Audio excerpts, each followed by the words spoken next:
Channel को subscribe करें, bell icon पर क्लिक करें ताकि आने वाली वीडियो के नोटिफिकेशन आपको प्राप्त हो सके। गुड मॉर्निंग स्टूडेंट, आज का हमारा टॉपिक है नरेशन। NARRATION narration. नरेशन का तात्पर्य होता है कथन। कथन को हम जो है स्टेटमेंट के नाम से भी जानते हैं। कथन को स्टेटमेंट कहा जाता है, यानी किसी व्यक्ति द्वारा, मतलब हो गया किसी व्यक्ति द्वारा किसी बात को कहना कथन कहलाता है, यानी नरेशन कहलाता है।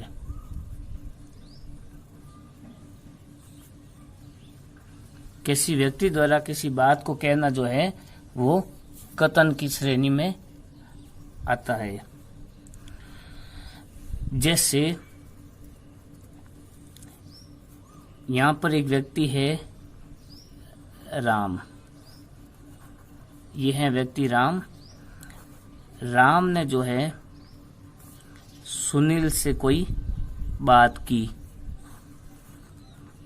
तो राम ने सुनील से बात की, तो राम और सुनील के बीच जो बात चल रही थी, भाई राम और सुनील के बीच में बातें चल रही थी, तो राम और सुनील की जो बात थी वो गोविंद नाम के एक लड़के ने सुन ली। तो राम और सुनील के बीच में जो बातचीत चल रही थी उसको गोविंद ने सुना, और फिर गोविंद ने उस बात को जाकर मोहन को कह दिया। तो वाक्य में राम और सुनील के बीच जो बात चल रही थी वो गोविंद ने जाकर के मोहन को कह दिया।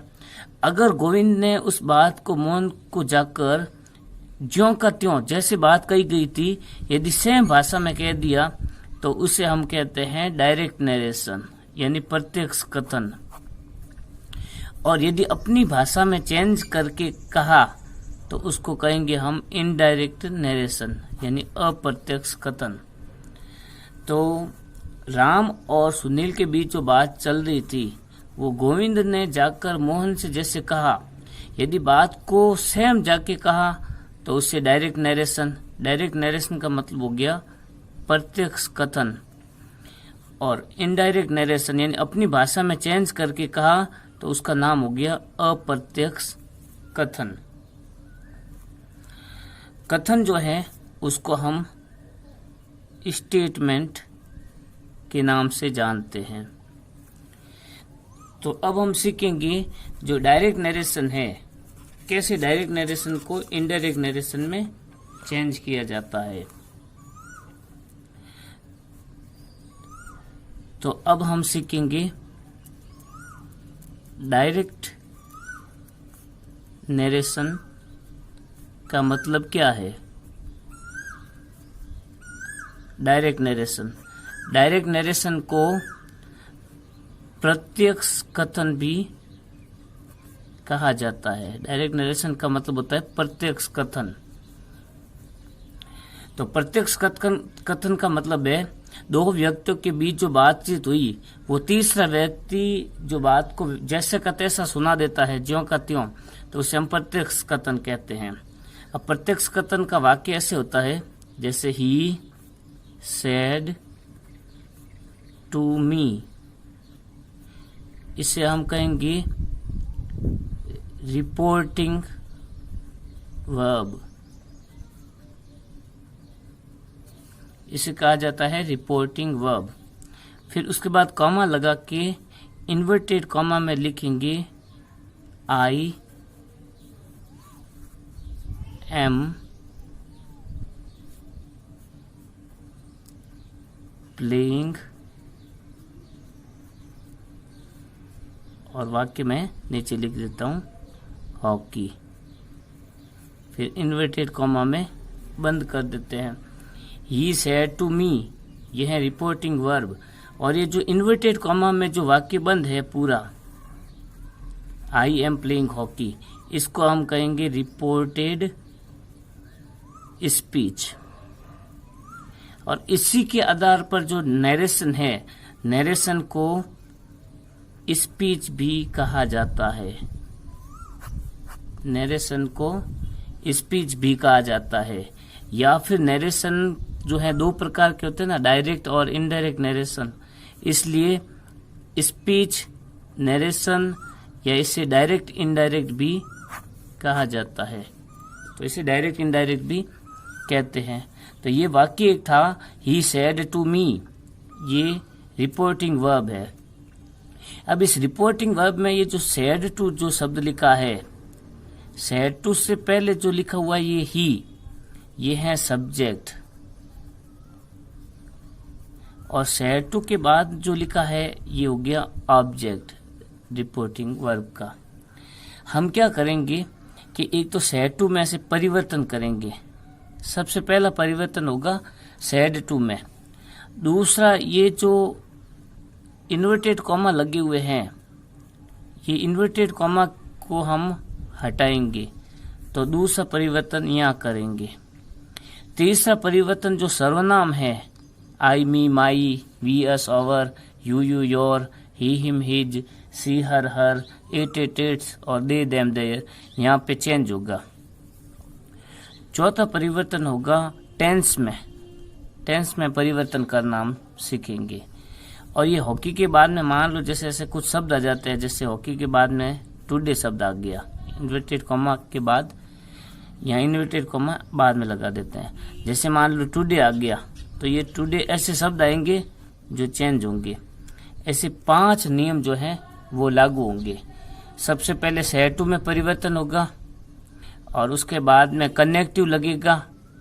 तीसरा सर्वनाम में परिवर्तन होगा। चौथा टेंस में परिवर्तन होगा। और पांचवा टाइम और डिस्टेंस बताने वाले जो शब्द है उसमें परिवर्तन होगा। अब ये डायरेक्ट नरेशन का एक वाक्य था। अब दूसरा है इनडायरेक्ट नरेशन क्या होता है, इसके बारे में चर्चा करते हैं। इनडायरेक्ट नरेशन क्या है? इनडायरेक्ट नरेशन का मतलब होता है अप्रत्यक्ष कथन। अप्रत्यक्ष कथन यानी दो व्यक्तियों के मध्य जो बातचीत होती है, दो व्यक्ति है, जैसे अभी हमने देखा था, मान लो राम और श्याम के बीच में बातचीत चल रही है, तो इस बात को तीसरा व्यक्ति जैसे हरीश है या कोई भी व्यक्ति है, वो आगे जो है, जैसे मान लो मोहन को बात बताता है, तो वो अपनी भाषा में, हरीश अपनी भाषा में बताएगा, और इस अपनी भाषा में बताना जो है वो हम इनडायरेक्ट नरेशन कहेंगे। अपनी भाषा में बताना ही, ये था इनडायरेक्ट नरेशन। अब हम इस इनडायरेक्ट नरेशन के कुछ वाक्य बनाते हैं। अभी हमने जो वाक्य था जिसको डायरेक्ट नरेशन में चेंज किया था, उसको डायरेक्ट से हम इनडायरेक्ट में वाक्य को परिवर्तन करके देखते हैं। तो इस वाक्य का जो इनडायरेक्ट नरेशन बनेगा, इनडायरेक्ट नरेशन ऐसे बनेगा। सबसे पहले हमने डायरेक्ट नरेशन में वाक्य में लिखा था ही, तो ही वापस लिख दिया। ही के बाद सेड टू का हम चेंज करेंगे। सेड टू का मैंने लिख दिया है टोल्ड। उसके बाद में लिखेंगे ऑब्जेक्ट से हम लिखेंगे सब्जेक्ट ही था, हमने ही लिख दिया। सेड टू की जगह हमने चेंज किया है, पहला नियम यहाँ पे हमने चेंज किया, ये अभी नियम में देखेंगे। फिर जब टोल्ड आ गया तो हम कनेक्टिव लगा दिया हमने दैट। उसके बाद देखो आई जो लिखा हुआ था तो उसकी जगह हमने लिखा ही। अब इस सर्वनाम परिवर्तन करने के लिए हम जो है वो सूत्र का प्रयोग करेंगे। ये 3 चेंज हुए, अभी तक हमने 3 चेंज किए हैं। उसके बाद में जो एम था, एम की जगह हम लिखेंगे वाज। तो हमने चौथा परिवर्तन किया कि हमने उसके टेंस को चेंज कर दिया, यानी इनडायरेक्ट नरेशन में हमेशा पास्ट टेंस को लिखा जाता है। उसके बाद लिखा हुआ था हमने डायरेक्ट नरेशन में लिखा हुआ था प्लेइंग, वॉच के साथ प्लेइंग आ गया। हॉकी लिखा हुआ था तो ये हॉकी हो गया। और टुडे जो था, टुडे की जगह हमने लिख दिया दैट डे। इस तरह से हमने 5 परिवर्तन किए। तो डायरेक्ट से जो इनडायरेक्ट नरेशन में चेंज करते हैं, डायरेक्ट से इनडायरेक्ट नरेशन में जो चेंज करते हैं उसमें 5 नियम लागू होते हैं। सबसे पहला नियम, अब यहाँ पे अब हम रूल्स को समझेंगे। नियम नंबर 1, जो सैड टू लिखा हुआ था, सैड टू में परिवर्तन होगा। अब सैड टू में परिवर्तन कैसे होगा, इन नियमों को हम देखते हैं। जैसे नियम नंबर सैड टू का पहला नियम है, सैड टू का टोल्ड हो जाएगा। टोल्ड कब होगा, अभी हमने जो इन्वर्टेड कॉमा के अंदर बंद देखा रिपोर्टेड स्पीच, तो रिपोर्टेड स्पीच सब्जेक्ट से शुरू होगा, सब्जेक्ट से शुरू हो तो हम सैड टू का टोल्ड लिखेंगे। और टोल्ड लिखने के बाद कनेक्टिव टोल्ड के साथ दैट कनेक्टिव लगाएंगे। नियम नंबर 2 है, सैड टू जो आएगा, सैड टू की जगह हम लिखेंगे आस्क्ड। कब लिखेंगे, जब RS के अंत में क्वेश्चन मार्क हो, प्रश्नवाचक चिन्ह होगा, तो हम सैड टू की जगह लिखेंगे आस्क्ड लिखेंगे। जब सैड टू की जगह आस्क्ड लिखेंगे तब जो कनेक्टिव लगेगा, इसका पहला कनेक्टिव लगेगा इफ। इफ कब लगेगा, जब RS की शुरुआत होगी HV या मॉडल से। जब RS हेल्पिंग वर्ब या मॉडल से शुरुआत होगी तो हम इफ लगाएंगे। दूसरा WH वर्ड उस समय लगाएंगे जब RS WH वर्ड से शुरू हो। जब RS की शुरुआत जो है WH वर्ड से होगी तो जो है WH वर्ड लिखेंगे। तीसरा है, इसमें हम वेदर लगा सकते हैं, इफ की जगह वेदर लगाते हैं। जब RS HV या मॉडल से शुरू हो प्लस वाक्य में OR ये शब्द होना चाहिए, तब हम वेदर का प्रयोग करेंगे।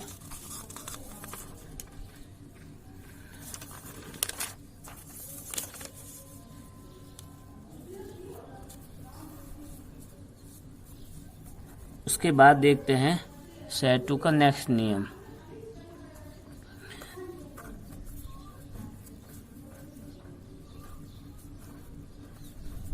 सैड टू का तीसरा नियम, तो सैड टू की जगह हम लिखेंगे ऑर्डर्ड। सैड टू की जगह ऑर्डर्ड उस समय लिखेंगे जब RS वर्ब की फर्स्ट फॉर्म से शुरू हो। जब RS वर्ब की फर्स्ट फॉर्म से शुरू हो तब लिखेंगे, और इसमें कनेक्टिव लगेगा टू। सैड टू का नियम नंबर 4 है, सैड टू की जगह हम लिखेंगे रिक्वेस्टेड।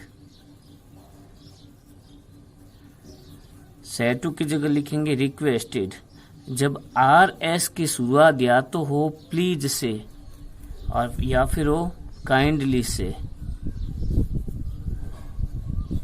और प्लीज और काइंडली को हम इनडायरेक्ट नरेशन में वापस हटा देंगे और इसमें जो कनेक्टिव है वो टू लगा देंगे। पांचवा नियम है सैड टू की जगह हम लिखेंगे फॉरबिड। सैड टू की जगह लिखेंगे फॉरबिड। जब आर एस यानी जो रिपोर्टेड स्पीच है उसकी शुरुआत होगी या तो डाउन से या फिर शुरुआत होगी नेवर से, और डाउन जो नेवर है वो इनडायरेक्ट नरेशन में वापस हटा देंगे। इसमें कनेक्टिव लगाएंगे हम टू कनेक्टिव को लगा देंगे। उसके बाद छठा नियम है सैड टू की जगह हम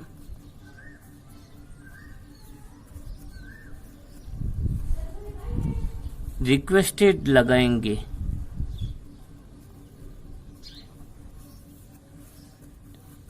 सैड टू की जगह रिक्वेस्ट लगाएंगे, लेकिन इसमें जो कनेक्टिव लगेगा वो लगेगा नॉट टू।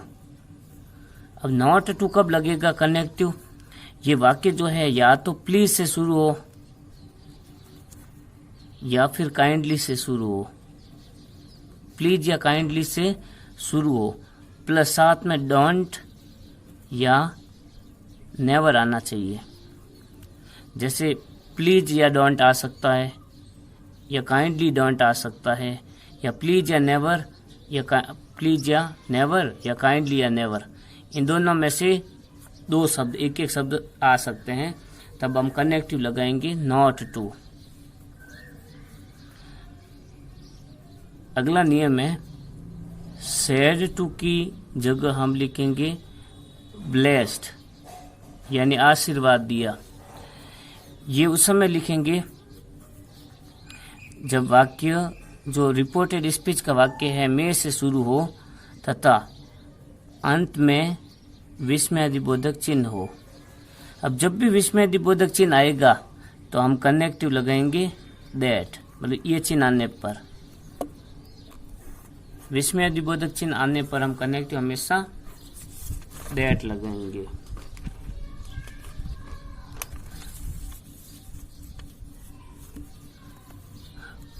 उसके बाद है नियम नंबर 8।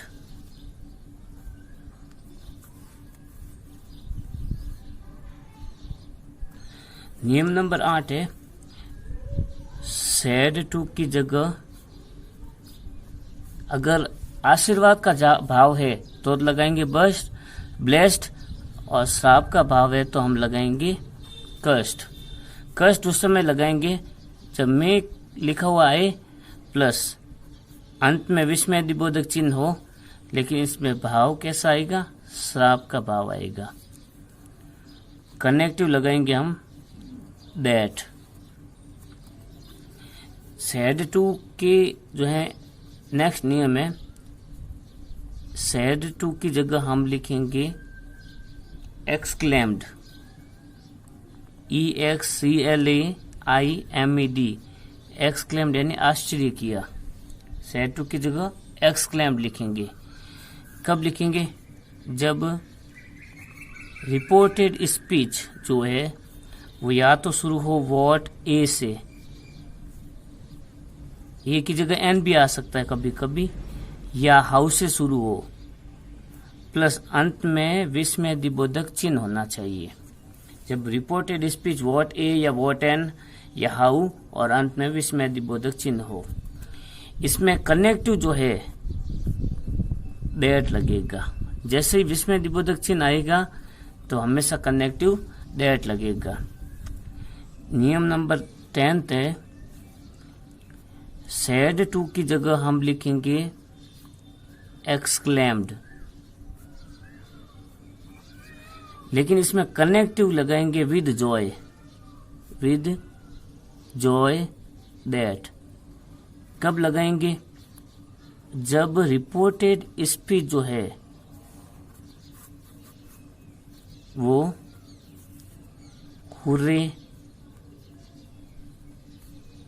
हुर्रे के बाद में विस्मयादिबोधक चिन्ह या ओ से शुरू हो। जब हुर्रे या ओ से अगर शुरू होगा तो हम एक्सक्लेम लगाएंगे और कनेक्टिव लगाएंगे विद जॉय दैट। नियम नंबर 11वां,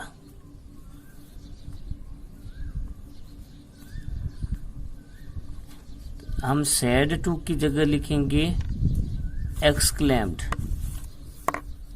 सैड टू की जगह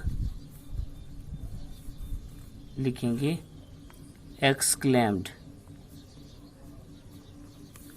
लेकिन इसमें कनेक्टिव लगाएंगे हम विद सोरो दैट। अब विद सोरो दैट उस समय लगाएंगे जब रिपोर्टेड जो स्पीच है उसकी शुरुआत जो है वो अल्लाह या अल्लाह से हो। इसमें जो कनेक्टिव है विद सोरो दैट लगाएंगे हम। RS रिपोर्टेड स्पीच जो है अल्लाह शब्द से हो, अल्लाह से यानी अफसोस, अल्लाह के यानी अफसोस, हुरे यानी अरे वाह, ओ यानी अरे, उनमें जॉय, इसमें सोरो लगाएंगे।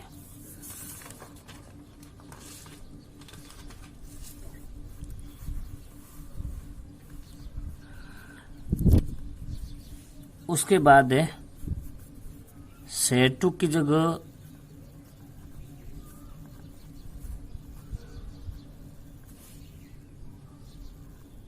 नियम नंबर जो 12वां है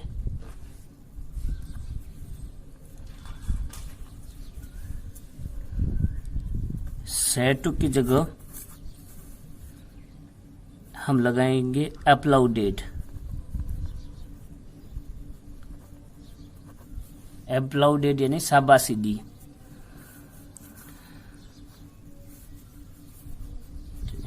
और इसमें कनेक्टिव लगाएंगे saying that. Saying that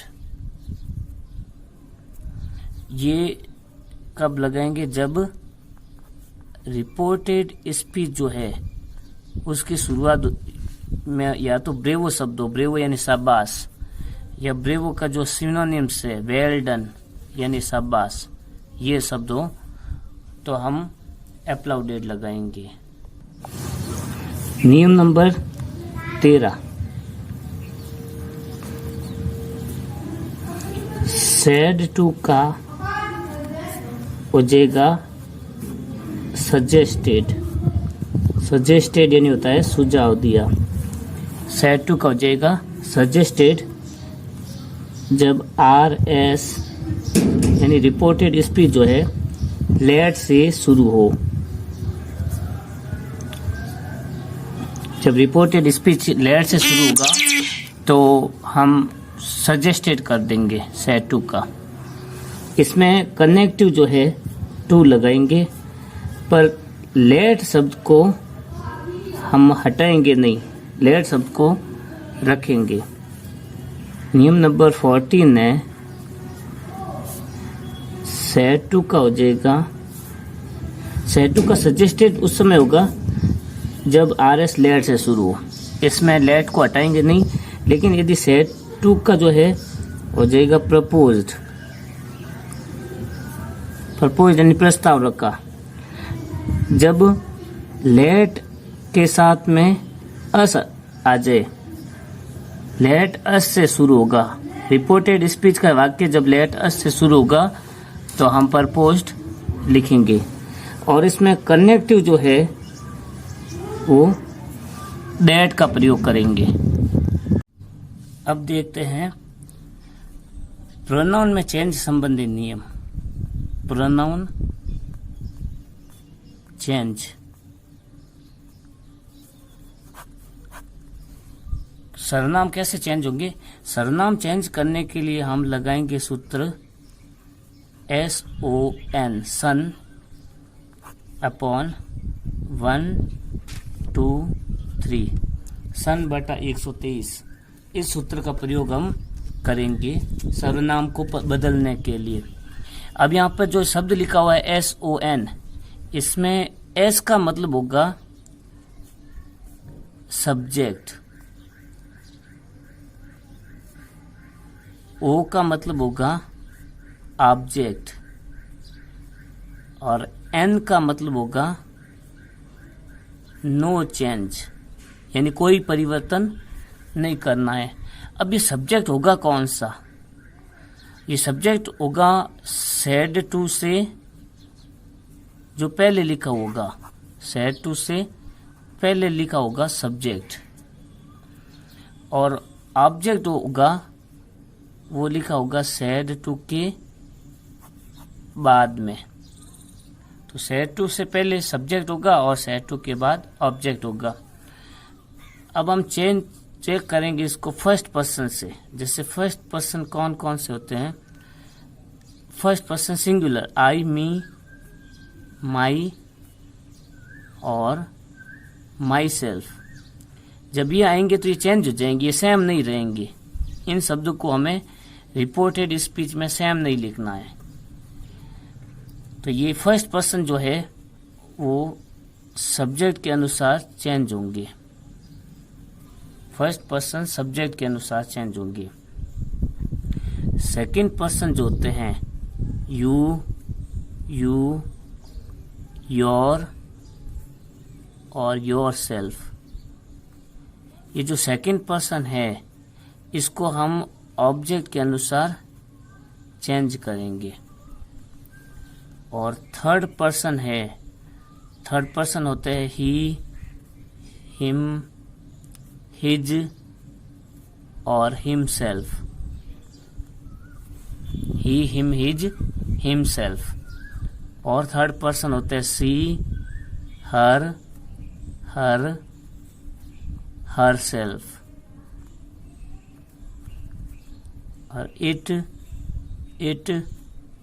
it's और इट सेल्फ। इसके अलावा आते हैं दे, देम, देयर और देम सेल्व्स। ये जो थर्ड पर्सन है ये नो चेंज, इनमें कोई परिवर्तन नहीं होगा, थर्ड पर्सन में कोई परिवर्तन नहीं होगा। तो जैसा कि हमने अभी तक नियम देखा है सन बटा 123, तो सन बटा 123 नियम कहता है कि फर्स्ट पर्सन को हम सब्जेक्ट के अनुसार चेंज करेंगे, सेकंड पर्सन को ऑब्जेक्ट के अनुसार चेंज करेंगे और थर्ड पर्सन चेंज नहीं होगा। अभी जो सब्जेक्ट होता है, सब्जेक्ट हमेशा सैड टू से पहले होता है और ये जो ऑब्जेक्ट है ये सैड टू के बाद होता है। और थर्ड पर्सन को नो चेंज, कोई परिवर्तन नहीं करेंगे उसमें। अब जब भी वी आएगा रिपोर्टेड स्पीच में तो वी की जगह हम दे लिखेंगे। जब भी यूएस अस आएगा तो अस की जगह हम देम लिखेंगे। और आवर आएगा तो आवर की जगह देयर लिखेंगे। और यदि आवर सेल्व्स आ गया तो हम लिखेंगे देम सेल्व्स। इस तरह से हम सर्वनाम में परिवर्तन करेंगे। सर्वनाम में परिवर्तन करने के बाद नेक्स्ट करेंगे हम टेंस में परिवर्तन। टेंस कैसे चेंज करेंगे इन नियमों को सीखते हैं। सबसे पहला जो टेंस चेंज करने का नियम है, देखो सूत्र के माध्यम से इसे सीखते हैं हम। 1 2 3 4 ऑब्लिक 1 2 3 4। ये हो गया प्रेजेंट टेंस और ये हो गया पास्ट टेंस। मतलब प्रेजेंट इंडेफिनेट को पास्ट इंडेफिनेट में चेंज करेंगे, प्रेजेंट कंटिन्यूस टेंस को पास्ट कंटिन्यूस टेंस में चेंज करेंगे, प्रेजेंट परफेक्ट को पास्ट परफेक्ट में चेंज करेंगे और प्रेजेंट परफेक्ट कंटिन्यूस को पास्ट परफेक्ट कंटिन्यूस में चेंज करेंगे तो प्रेजेंट पूरा पास्ट में चेंज हो जाएगा। दूसरा सूत्र हो गया 1/2/3/4, ये पास्ट का पास्ट में चेंज होगा। मतलब प्रेजेंट जो पास्ट इंडेफिनेट है वो पास्ट परफेक्ट में चेंज हो जाएगा, और पास्ट कंटिन्यूस टेंस जो है वो पास्ट परफेक्ट कंटिन्यू में चेंज हो जाएगा। पास्ट इंडेफिनेट पास्ट परफेक्ट में, और past continuous past perfect continuous में चेंज हो जाएगा। तीसरा सूत्र है 3/4/3/4, ये पास्ट टेंस के हैं। मतलब यदि पास्ट परफेक्ट आ गया तो पास्ट परफेक्ट में ही रहेगा, और पास्ट परफेक्ट कंटिन्यू में ही रहेगा। कहने का तात्पर्य है इसमें नो चेंज। पास्ट परफेक्ट और पास्ट परफेक्ट कंटिन्यू आपस में चेंज नहीं होंगे। उसके बाद जब भी कैन आएगा तो कैन की जगह हम कुड लिखेंगे, और सेल या विल आएगा तो उसकी जगह हम चेंज करके वुड लिख देंगे। अगर मे आएगा तो मे की जगह हम माइट शब्द लिखेंगे, और रिपोर्टेड स्पीच में मस्ट आएगा तो मस्ट को हम मस्ट लिखेंगे। मतलब मस्ट को नो चेंज रखेंगे, चेंज नहीं करेंगे।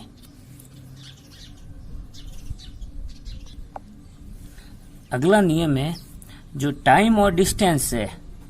टाइम यानी समय, और डिस्टेंस यानी दूरी में परिवर्तन होंगे। टाइम और डिस्टेंस शब्द जो बताते हैं उनमें चेंज होगा। जैसे डिस्टेंस बताने वाला होता है दिस, यदि डायरेक्ट नरेशन में दिस आ गया तो हम उसे इनडायरेक्ट में दिस की जगह दैट लिख देंगे। अगर डायरेक्ट नरेशन में दीज आ गया तो इनडायरेक्ट नरेशन में दीज की जगह हम दोज लिख देंगे।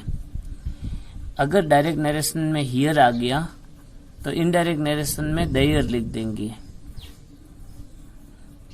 अगर टुडे आ गया तो टुडे की जगह दैट डे लिखेंगे।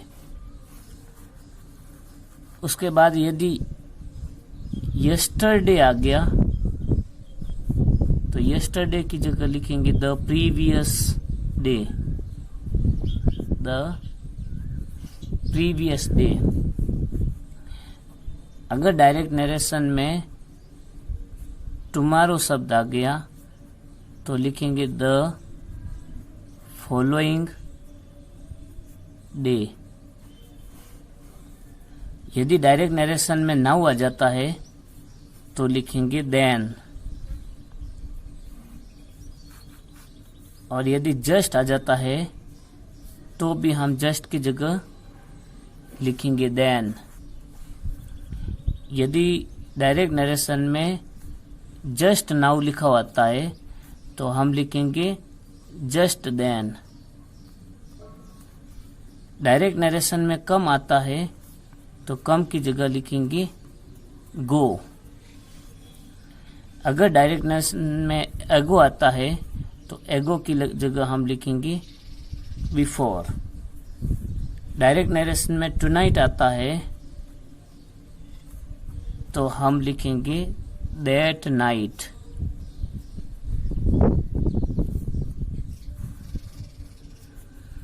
अगर डायरेक्ट नरेशन में आता है हाइदर यानी इधर तो हम इनडायरेक्ट नरेशन में लिखेंगे थाइदर यानी उधर।